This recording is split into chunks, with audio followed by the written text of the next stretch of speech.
Apollo is remembered as a technological triumph with its powerful rockets, new materials and computers built from scratch.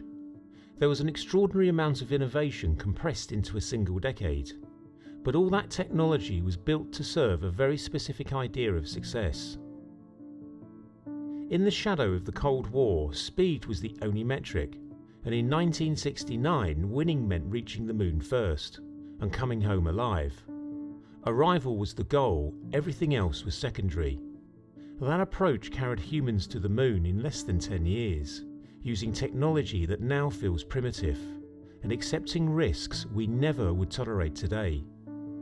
Half a century later, we're going back, but this time success looks different. Not because we've forgotten how to reach the moon, but because we're no longer asking the same question. Artemis is asking whether it can be sustained. Apollo was never meant to be permanent. Apollo wasn't designed for efficiency, reusability, or a long-term presence. It was designed to achieve a single objective under a single constraint: to land humans on the moon before the decade was out and bring them home. Everything about the program flowed from that urgency. Hardware was built quickly and often used once. The Saturn V was never intended to fly again. The lunar module was so specialized it couldn't survive re-entry because it didn't need to. Even the command and service modules were shaped around the narrow mission profile, optimized for a short journey rather than a sustained presence. Risk wasn't hidden or minimized, it was acknowledged and accepted.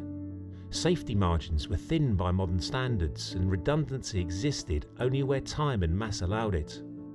Apollo didn't wait for perfect solutions, it chose solutions that worked well enough, soon enough.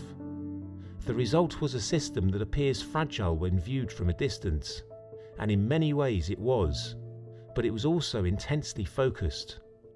Apollo didn't require supply chains, international coordination or infrastructure that could support repeated missions. It needed to do one thing, once, and succeed. In that narrow window, with urgency, funding and political pressure aligned, it did. Apollo was never designed to continue, it was a demonstration of what was possible when everything pointed in one direction. Artemis begins from a very different place. Its goal isn't a single landing, it's repeated returns. That changes everything. Instead of one rocket and one spacecraft, Artemis is a system consisting of Orion, the space launch system, future landers, planned infrastructure, and international partners, all designed to work together over years, not weeks. This complexity isn't accidental, it's deliberate.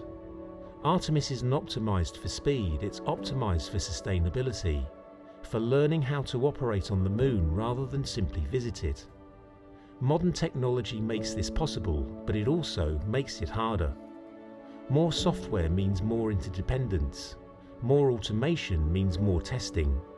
Failure becomes rarer, but when it happens in subtler and more complicated ways. Apollo could afford to be brave once. Artemis has to work every time. The most important difference isn't the hardware itself. It's what the hardware is meant to support. Apollo was a sprint driven by urgency and politics. Artemis is closer to infrastructure, something that has to function quietly, repeatedly, and long after the spotlight moves on. This time, the goal isn't just to leave footprints, it's to understand how humans live, work and survive away from Earth. That's why Artemis is focused on the Moon's south pole, a region where sunlight and shadow create conditions unlike anywhere explored before. Hidden in those shadows is water ice, a resource that can become air, fuel and shielding. Apollo didn't need resources, Artemis will depend on them. Apollo proved we could reach another world. Artemis is asking whether we can build a future away from Earth. One was fast because it had to be, the other is slow because it must be. Building a foundation always takes longer than pitching a tent. And if we want to go farther, to Mars and beyond, this is the work that has to be done first.